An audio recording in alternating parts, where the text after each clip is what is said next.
আপনারা যেমন জানেন হ্যামিস্টার কম্ব্যাট লিস্টিং হতে আর মাত্র 6 দিন বাকি আছে, এক সপ্তাহ না, ঠিক আছে। তাছাড়া 20 তারিখে হ্যামিস্টার কম্ব্যাটের স্ন্যাপশট নেওয়া হবে। তার মানে 20 তারিখের পর থেকে আপনি আর হ্যামিস্টারে কোনো কাজবাজ করতে পারবেন না, যা কারণে আপনার 20 তারিখের আগেই করতে হবে।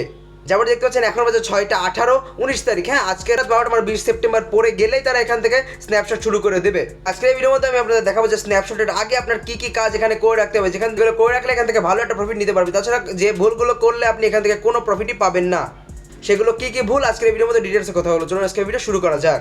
যেমন এখানে আপনি দেখতে পাচ্ছেন হ্যামিস্টার কম্ব্যাটের সিজন 1 শেষ হবে 20 তারিখ এবং 20 তারিখ 6টা PM UTC। 6টা PM UTC মানে বাংলাদেশের সময়, আমি যদি গুগলে সার্চ করি 6টা PM UTC, ঠিক আছে, এখানে দেখাবে কয়টা, হ্যাঁ 6টা PM UTC মানে বাংলাদেশের সময় 12টা AM মানে 20 তারিখ 12টা AM এ হ্যামিস্টার কম্ব্যাটের স্ন্যাপশট শুরু হয়ে যাবে, মানে তারা স্ন্যাপশট নেওয়া শুরু করে দেবে এবং হ্যামিস্টার কম্ব্যাটের স্ন্যাপশট শেষ হবে 21 তারিখ বাংলাদেশের সময় রাত 2টো।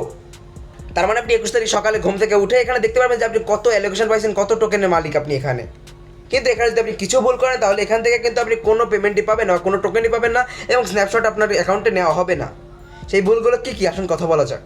এখানে যদি আপনি খেয়াল করেন তাহলে দেখতে পারবেন যে এইখানে আপনার লাস্ট ওয়ালেট কানেক্ট করার বা ওয়ালেট বা এক্সচেঞ্জেই কানেক্ট করার সুযোগ আছে 21 তারিখ 8টা AM পর্যন্ত। এখানে যদি গুগল সার্চ করে 8টা AM UTC তাহলে আসবে এখানে প্রায় 2টো PM মানে হচ্ছে আপনার 21 তারিখ দুপুর 2টো পর্যন্ত টাইম পাবেন আপনি ওয়ালেট কানেক্ট করার। 21 তারিখের আগে এখান থেকে আপনার ওয়ালেট কানেক্ট করে রাখতে হবে, নাহলে এখান থেকে আপনি কোনো পেমেন্টই পাবেন না। তাছাড়া চিটিং ইজ ব্যাড যে কার্ডটা আছে সেই কার্ডটা তাদের আনলক হয়েছে, টেনশন করার কিছুই নেই, কারণ এখানে আপনার আনলক হলে আপনি এখান থেকে অ্যালোকেশন থেকে বাদ যাবেন না, আপনি কিছু পরিমাণে টোকেন ওখান থেকে অবশ্যই পাবেন। এখন যদি আপনি অ্যাচিভমেন্টে যান, অ্যাচিভমেন্টে যাবেন সি কলে ক্লিক করেন, সি কলে ক্লিক করে নিচে আসলে দেখতে পাবেন এখানে কিন্তু এখন আর চিটিং ইজ ব্যাড যে কার্ডটা, সেই কার্ডটা এখন আর এখানে নেই, এটা সরে গেছে। এখন এখানে অনেকে মনে করতে পারেন আপনার অ্যাকাউন্ট কি সেভ না, ভাই এখনও সেভ না, আপনি লিস্টিংয়ের মানে স্ন্যাপশটের আগ পর্যন্ত সেভ না। এখন স্ন্যাপশটের আগে আপনাকে এখান থেকে কী কী ইম্পর্টেন্ট কাজগুলো করে রাখতে হবে আসুন কথা বলা যাক।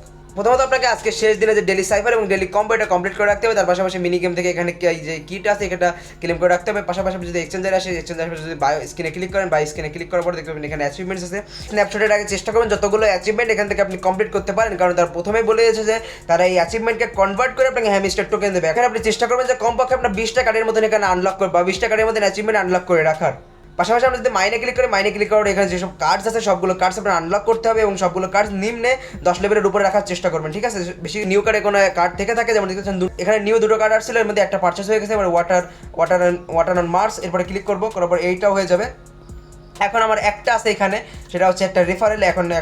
এখন এখানে একটা রেফারেল যদি আমি করি তাহলে এই কার্ডটা আমার আনলক হয়ে যাবে। আপনারা চেষ্টা করবেন আপনার নিউ কার্ডসের যতগুলো কার্ডস আছে সবগুলো আপনি আনলক করে রাখার, ঠিক আছে। পাশাপাশি আপনি যদি প্লেগ্রাউন্ড আসেন, প্লেগ্রাউন্ডে দেখতে পাচ্ছেন অনেকগুলো গেমস আছে, এগুলো আপনি খেলতে পারেন না খেলতে পারেন আপনার নিজস্ব ইচ্ছা, ঠিক আছে। পাশাপাশি আপনি যদি ফ্রেন্ডস আসেন চেষ্টা করবেন যে আপনার 10টার উপরে ফ্রেন্ডস রাখার, তাহলে ভালো একটা প্রফিট এখান থেকে নিতে পারেন, কারণ প্রত্যেকটা ফোকাস করে যে আপনি কতগুলো এখানে ফ্রেন্ডকে ইনভাইট করছেন, তাছাড়া কতগুলো লোক আপনার থ্রুতে আসছে, ঠিক আছে। তার উপর ডিপেন্ড করে আপনি এখানে ভালো একটা অ্যালোকেশন দেবে। তার পাশাপাশি আপনি যদি এখানে চলে আর্নের উপর আসার পরে এখানে আপনার এই সবগুলো কমপ্লিট করে রাখতে হবে। যেমন দেখতে পাচ্ছেন এক সেকেন্ড, হ্যাঁ যেমন দেখতে পাচ্ছেন এখানে আপনার ফেসবুককে ফলো করতে হবে, তাদের Instagram, Telegram, Twitter, choose exchanger, তারপর 3টে ফ্রেন্ড, এই সবগুলো আপনি কমপ্লিট করে রাখবেন। যেমন দেখতে পাচ্ছেন আমার সবগুলো এখানে কমপ্লিট আছে। পাশাপাশি এখান থেকে আপনার টেলিভিশনগুলো কমপ্লিট করবেন। যেমন দেখতে এখানে NFT, তারপর এগুলো সম্পূর্ণ আশা করি আপনার সব কমপ্লিটই আছে। এখন যদি এয়ার ড্রপে ক্লিক করেন, সব থেকে ইম্পর্টেন্ট মনোযোগ দিয়ে দেখুন এখানে, হ্যাঁ এইখানে যারা এখনও কোনো এক্সচেঞ্জার কানেক্ট করেনি, তাছাড়া যদি আপনি এখানে অনচেন এয়ারড্রপ বা টোন কিপার বা টেলিগ্রাম ওয়ালেটে যদি কানেক্ট করে থাকেন ভুলবশত, তাহলে এখানে আপনি রেজিস্টার্ড ওয়ালেটে ক্লিক করতে পারেন। ক্লিক না হয়ে যায় দেখি, রেজিস্টার্ড ওয়ালেটে ক্লিক করতে পারেন। রেজিস্টার্ড ওয়ালেটে ক্লিক করার পর এখানে আপনি বাইনান্স সিলেক্ট করবেন। বাইনান্স সিলেক্ট করার পরে বাইনান্সে গিয়ে আপনি HMST সার্চ করবেন, করার পরে ওইখান থেকে আপনি ডিপোজিট অ্যাড্রেস আনবেন, আসার পরে এখানে ওইটা পেস্ট করবেন। তারপর ওইখান থেকে আপনি মেমো কপি করবেন, মেমো কপি করার পরে এখানে মেমো বসিয়ে দেবেন। দেওয়ার পরে এখানে রিকোয়েস্ট বাইনান্স ওয়াজ সেন্ট, এরপরে ক্লিক করলে আপনার কিছুক্ষণের মধ্যে এখানে আপনার হয়ে যাবে।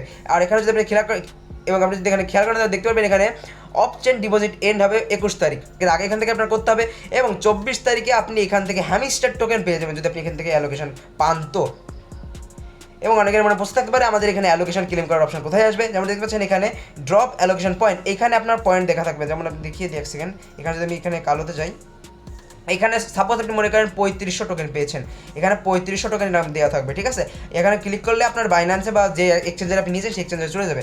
এখন ডিপেন্ড করে যে আপনি এখান থেকে কতগুলো ইভেন্ট কমপ্লিট করছেন, কতগুলো অ্যাচিভমেন্ট কমপ্লিট করছেন, কতদিন আপনি অ্যাক্টিভ আছে, এখানে কীভাবে অ্যাক্টিভ আছেন, কী কী কাজ করছেন, সম্পূর্ণ ডিপেন্ড করবে আপনার এই অ্যালোকেশনের উপর, ঠিক আছে। সেটা তো আমরা কালকেই দেখতে পারবো যে কী দিয়ে কী হবে। পাশাপাশি আপনাকে এখন অনেকে আমাকে বলতে পারেন যে এখন আপনি এখানে আমরা বলতে পারেন এই 6টার মধ্যে আমাদের কোনগুলো বেশি ইম্পর্টেন্ট আমাদের কোনগুলো বেশি করতে হবে। প্রথমত আপনার এখানে প্যাসিভ ইনকাম বাড়াতে হবে। প্যাসিভ ইনকাম বাড়ানো মানে আপনি নিম্নে 1 বিলিয়ন 500 মিলিয়ন বা 1 বিলিয়নের মতন টোকেন আপনি রাখবেন এবং প্রফিট পাওয়ার পর 3 মিলিয়ন বেশি হয়ে গেলে ওখান থেকে কমপ্লিট করার বেশি বাড়ানোর দরকার নেই। পাশাপাশি আনটাক্সগুলো করে রাখবেন, এখান থেকে আপনি ভালো একটা প্রফিট পেতে পারেন। পাশাপাশি ফ্রেন্ড অ্যাড করে রাখবেন, নিম্নে বললাম তো 10টা ফ্রেন্ড অ্যাড করবেন। এবং অ্যাচিভমেন্টস, হ্যাঁ অ্যাচিভমেন্টস কিন্তু অনেক ইম্পর্টেন্ট ভাই। অ্যাচিভমেন্ট যেটা পারেন সে কটা করতে পারেন, ঠিক আছে। তাছাড়া টেলিগ্রাম সাবস্ক্রিপশন এটা কমপ্লিট করার কোনো দরকার নেই, এটা করলে হবে না করলে হবে, ঠিক আছে। পাশাপাশি এই যে কিজ আছে, এই কিজ আপনি বেশি রাখার চেষ্টা করবেন, ঠিক আছে। আশা করি আপনাদের বিষয়টা বুঝতে পারছি। আপনি এইগুলো কাজ করলে আপনি স্ন্যাপশটের আগে বা লিস্টিংয়ের আগে ভালো একটা ফর্মে চলে যেতে পারবেন এবং আপনার এখান থেকে ডিলিস্ট হওয়ার বা আপনি নন এলিজিবল হওয়ার কোনো সম্ভাবনাই থাকবে না, আপনি এলিজিবল হবেন 100%, ঠিক আছে। তো এই কাজগুলো করে রাখবেন। আশা করি আপনাদের বিষয়টা বুঝতে পারছি। যারা এখন টেলিগ্রাম চ্যানেলে জয়েন করবেন, ডিসক্রিপশন বক্সে লিঙ্ক দেওয়া থাকবে, এখানে সব ধরনের নিউজ পেয়ে যাবেন, ঠিক আছে। তাছাড়া অ্যামিস্টার কমেন্টের প্রাইস প্রেডিকশন ভিডিওটা যারা এখন দেখেন অবশ্যই দেখে নেবেন, ডিসক্রিপশন বক্সে লিঙ্ক দেওয়া থাকবে। তো দেখা যাচ্ছে নির্বিঘ্নে ভালো থাকেন, সুস্থ থাকেন, বাই।